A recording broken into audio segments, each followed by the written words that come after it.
Howdy. My name is Ryan David, and this is like take 5 or something of van life tour. I'm gonna take another sip of my coffee. Started living in my van around April 31st, something like that, 2020. And been living in it off and on since then. So really just lived in my van for about 2.5, 3 years. I've moved out and then kind of stayed in places, but still kind of living in and out of a house, if you will, in some cases. Right now I'm actually living in my mom's house. But we're in Texas and it's really hot right now, but it's not as hot as it could be, so yeah. Anyways, I'm going to kind of talk about the things that I have, give you a quick tour of what the van looks like, and then I'll probably make individual videos on each product so that way it's not so long, and then my opinion about it. And I've come a long way since then. When I first moved in, all I had was my bed and just lived out of boxes in the van. It was super crowded. I ended up staying in some national forest, 15-day periods, and just kind of pulling everything out of my van and like emptying a box and saying I need to fill this box up and get rid of some stuff. And I did that several times and then made it to where I could play Jenga with the boxes and live in it as long as they were tied down. And it was basically like having shelves and stuff, but it made it really hard to live in the van. So I eventually built shelves and stuff like that, and I've added stuff since then. And it's pretty much is where it's going to be. The van's not going to change much. There's a few things I could change on it, like maybe AC and stuff like that. I've looked into like maybe installing like a mini split, but I mean I already have a generator, but I'll show you that. The AC unit that I have is inside.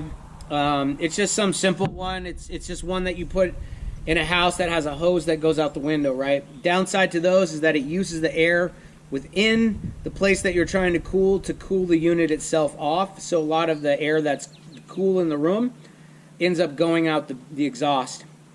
And that's kind of the downside about those. Some people use those window units where the ass end of it sticks out the window, and that cools off, and then it circulates the cool air on the inside. Those tend to work a little bit better, but they're a bit harder to install in vans unless you actually stick it out the window. And there's ways to do that. There's videos on YouTube about that. I don't know, that's up to you. I thought about doing that, and I almost did. But I think there's other ways to go about it. And if you have a big battery bank or if you're running off a generator, you might be able to get away with doing something else. And with this particular unit, it is like 1,500 watts, I think, something like that. But it does sometimes, when it goes off and on, if I turn it off and then turn it on, it'll kick my generator off. It'll trip it. So it does, when it starts, it pulls a lot of energy, and so it pulls around 2,000 watts. So I have the Honda generator, the 2200 EU.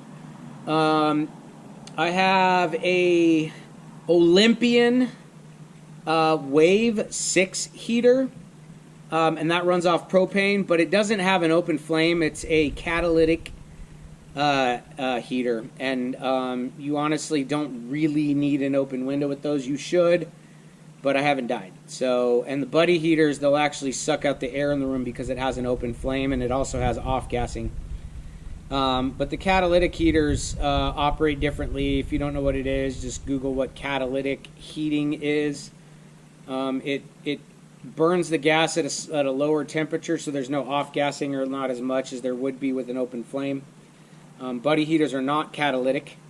They have an open flame that heats a mat, versus this starts with an open flame, it heats the mat, and then the gas keeps the mat hot, but it doesn't have an open flame. I have a Dometic CFX3, Charlie Foxtrot X-Ray 3. It's generation 3, a 45 liter, so it's the CFX3 45. Works great. It fits in between my driver and passenger seat.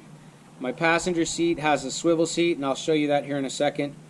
I highly recommend a swivel seat, at least on the passenger side, unless you take out the passenger seat altogether, because it adds so much room to your van when you turn that seat around. You could have guests and stuff like that. So, yeah. All right, let's get this started. It's fucking hot out here. Sorry about the noise.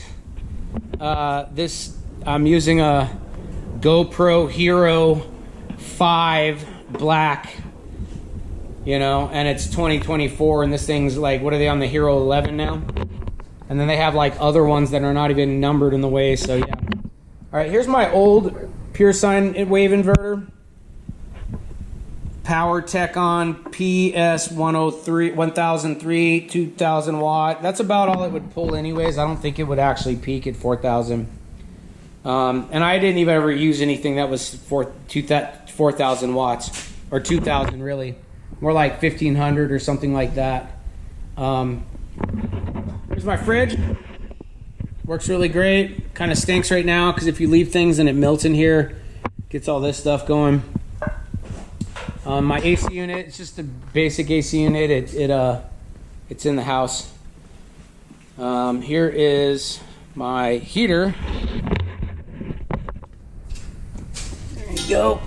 Runs off of propane, the Wave 6, catalytic, Olympian. It's the brand. Really great. Would highly recommend it. Here's the Honda generator. It's really quiet. It's the Honda EU 2200. And that runs, like I said, my AC and like emergency charging if I need it. I don't run it really unless I really need it, but it's mostly there for emergencies. Here's my passenger seat with the swivel seat. Okay, I just greased it up. And I had to wash it off because the dogs had peed on it and stuff like that. Let it dry off. But I would highly recommend that. Here's the box that I have. The generator goes in here and just sits up in there, and I can actually turn it on because I installed vents. It's got a vent in the back right here that opens up. That way people can't see it, and then I can just open it up, let it run, and then close it. I might just put a regular vent on there. It really doesn't matter. And then the wires come out the back right here, and then they plug into the back of the van over here, which is... got a pigtail.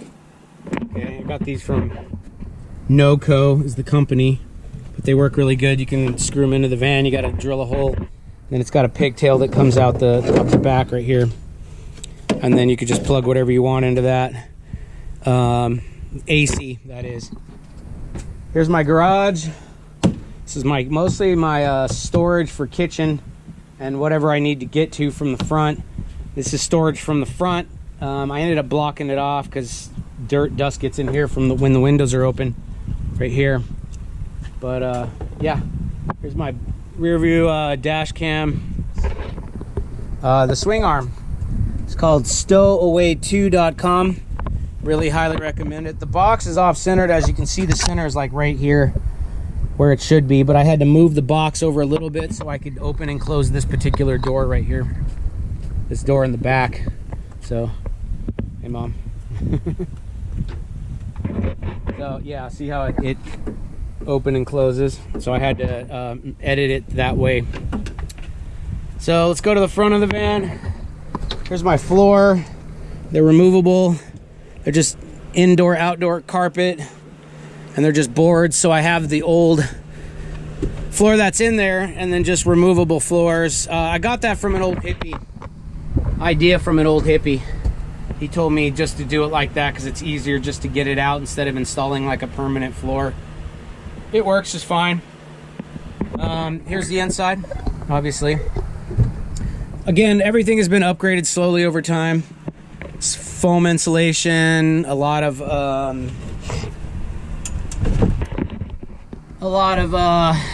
Reflectix.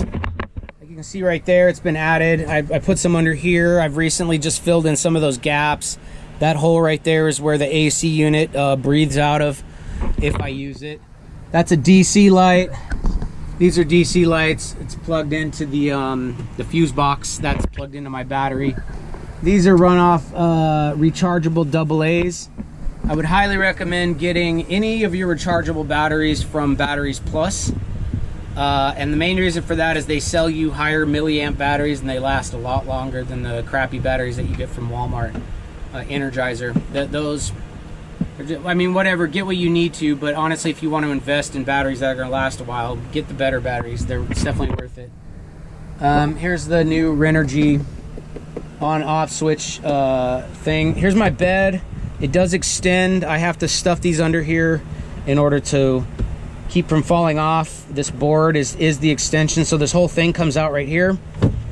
As you can see, this is actually part of it. So the same thing, these actually come out too, and so this board goes right here, and I can extend the bed and have it like, I think it's about a twin, maybe almost a twin, something like that. But it's a full-size one of these boards. I forgot what the measurements are. 6 foot by 4 foot, I think, something like that. Which is not quite a twin, but whatever. You know, you're just getting memory foam, anyways. This is where my TV goes. The TV is in the house, but it's got like a little scissor thing. And the TV folds up against here, and then I fold it out, and it'll rotate. Look this way, look that way.